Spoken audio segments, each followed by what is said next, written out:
যাদের কারখানা আছে বা শিল্প প্রতিষ্ঠান আছে কিংবা বাণিজ্যিক কোনো প্রতিষ্ঠান আছে, যে সমস্ত প্রতিষ্ঠানে অন্তত একজন শ্রমিক কাজ করে থাকে তাদেরকে অবশ্যই কলকারখানার লাইসেন্স করাতে হবে। এমনকি দোকান, হোটেল, রেস্তোরাঁ, ব্যাংক, বিমা বা ঠিকাদারি প্রতিষ্ঠান যেখানে শ্রমিকরা কাজ করে থাকে তাদেরকেও কিন্তু এই কলকারখানার লাইসেন্স করাতে হবে। তবে আজকের ভিডিওতে আমি আপনাদের সাথে আলোচনা করার চেষ্টা করব যাদের কারখানা আছে এবং ওই কারখানায় শ্রমিকরা কাজ করে থাকে ওই কারখানার জন্য কিভাবে কলকারখানার লাইসেন্স করাতে হবে, এই লাইসেন্স কোথায় থেকে করাতে হবে বা কি প্রসিডিউর ফলো করে এই কলকারখানার লাইসেন্সটি করাতে হবে ইত্যাদি বিষয় নিয়ে আজকের এই ভিডিওতে বিস্তারিতভাবে আলোচনা করার চেষ্টা করব।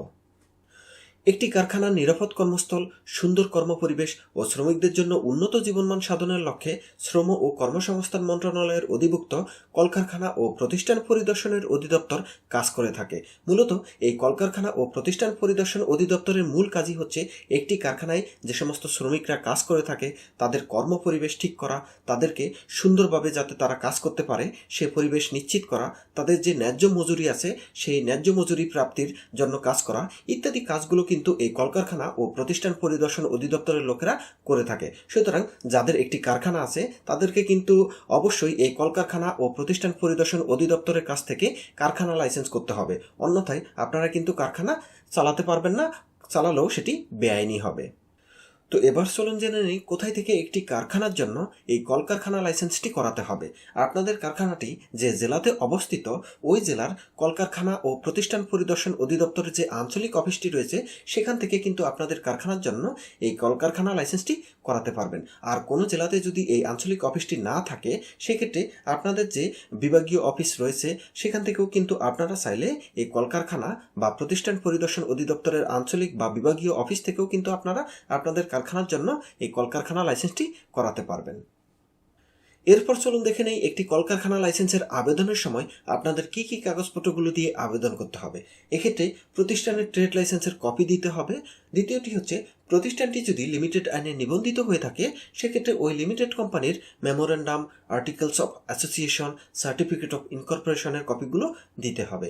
তৃতীয়টি হচ্ছে প্রতিষ্ঠানের যারা মালিক থাকবে ওই মালিকের জাতীয় পরিচয়পত্রের কপি, তার টিন সার্টিফিকেটের কপি, তার পাসপোর্ট সাইজের ছবি দিতে হবে। এক্ষেত্রে মালিক যদি একাধিক ব্যক্তি হয়ে থাকে সেক্ষেত্রে ওই একাধিক ব্যক্তিরই কিন্তু জাতীয় পরিচয়পত্রের কপি, তাদের টিন সার্টিফিকেটের কপি এবং পাসপোর্ট সাইজের ছবি দিতে হবে। চতুর্থটি হচ্ছে যেখানে ওই কারখানাটি অবস্থিত সেই কারখানার ভাড়ার চুক্তিপত্রের কপিটি দিতে হবে। আর কারখানাটি যদি মালিকের নিজস্ব হয়ে থাকে সেক্ষেত্রে জমির যে খারিজের কপিটি আছে সেই খারিজের কপিটি দিতে হবে। পঞ্চমটি হচ্ছে কারখানার লেআউট প্ল্যান অনুমোদনের কপি দিতে হবে, অর্থাৎ আপনাদের কারখানা করার সময় যে লেআউট প্ল্যানটি করেছেন সেটি কলকারখানা ও প্রতিষ্ঠান পরিদর্শন অধিদপ্তর কর্তৃক অনুমোদিত হতে হবে, সেই অনুমোদনের কপিটি আপনাদেরকে দিতে হবে।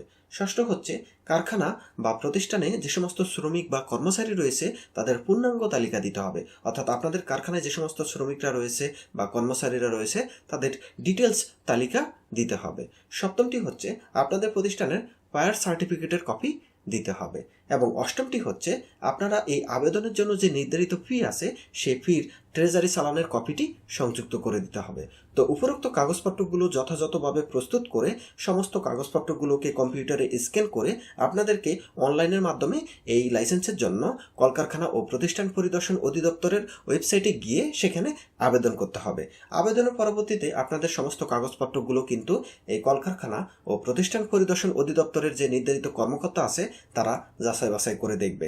আপনাদের সমস্ত কাগজপত্রগুলো যদি তারা যথাযথ পায় সেক্ষেত্রে তারা কিন্তু আপনাদের আবেদনটি গ্রহণ করবে এবং আপনাদের যে কারখানাটি যেখানে অবস্থিত সেখানকার আঞ্চলিক যে অফিসার আছে তাকে ওই কারখানাটি ইন্সপেকশনের জন্য অনুরোধ জানাবে। তো সংশ্লিষ্ট অফিসার একটি নির্ধারিত দিনে আপনাদের কারখানায় ইন্সপেকশনে যাবে।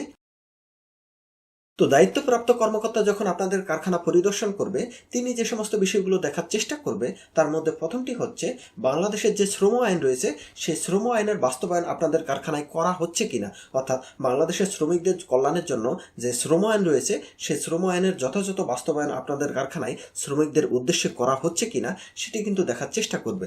দ্বিতীয়ত হচ্ছে আপনাদের কারখানায় যে সমস্ত ঝুঁকিপূর্ণ কাজ রয়েছে সেখানে শিশুরা সম্পৃক্ত আছে কিনা সেগুলো তারা যাচাই বাছাই করে দেখার দেখার চেষ্টা করবে। তৃতীয়ত হচ্ছে কারখানার যে সুষ্ঠু কর্মপরিবেশ, যে পরিবেশ একজন শ্রমিকের স্বাস্থ্যের জন্য ক্ষতিকর, সে সমস্ত কোনো পরিবেশ রয়েছে কিনা, বা কারখানায় যারা কর্মরত রয়েছে তাদের জন্য সুষ্ঠু কর্মপরিবেশ রয়েছে কিনা, ইত্যাদি বিষয়গুলো দেখার চেষ্টা করবে। চতুর্থ হচ্ছে আপনাদের কারখানা বা প্রতিষ্ঠানের ফায়ার সেফটি কতটুকু আছে সেগুলো দেখার চেষ্টা করবে। একই সাথে বিভিন্ন প্রতিষ্ঠান ওয়াইজ যে ন্যূনতম মজুরি সরকার কর্তৃক ঘোষিত হয়েছে, সেই ন্যূনতম মজুরি আপনাদের শ্রমিকদের প্রদান করা হয় কিনা, এই সমস্ত বিষয়গুলো দেখার চেষ্টা করবে।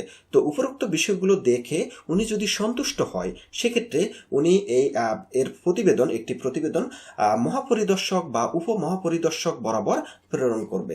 তো ওনার যে প্রতিবেদন রিপোর্ট এবং আপনাদের প্রদত্ত যে সমস্ত লাইসেন্সের কপিগুলো রয়েছে ইতিমধ্যে জমা দিয়েছেন, সে সমস্ত লাইসেন্সগুলো যদি যথাযথ হয়, সেক্ষেত্রে এই মহাপরিদর্শক বা উপমহাপরিদর্শক কর্তৃক আপনাদের প্রতিষ্ঠানের জন্য এই কাঙ্ক্ষিত যে কলকারখানার লাইসেন্সটি আছে সেটি প্রদান করবে। তো একটি প্রতিষ্ঠানের কলকারখানার লাইসেন্স সম্পর্কে যদি আপনাদের আরও কোনো প্রশ্ন আছে, সেক্ষেত্রে আপনারা অবশ্যই আমাদেরকে ফোন করতে পারেন। আমাদের ফোন নাম্বার 01872151101। তো সবাই ভালো থাকবেন, সুস্থ থাকবেন। সবাইকে ধন্যবাদ। আল্লাহ হাফেজ।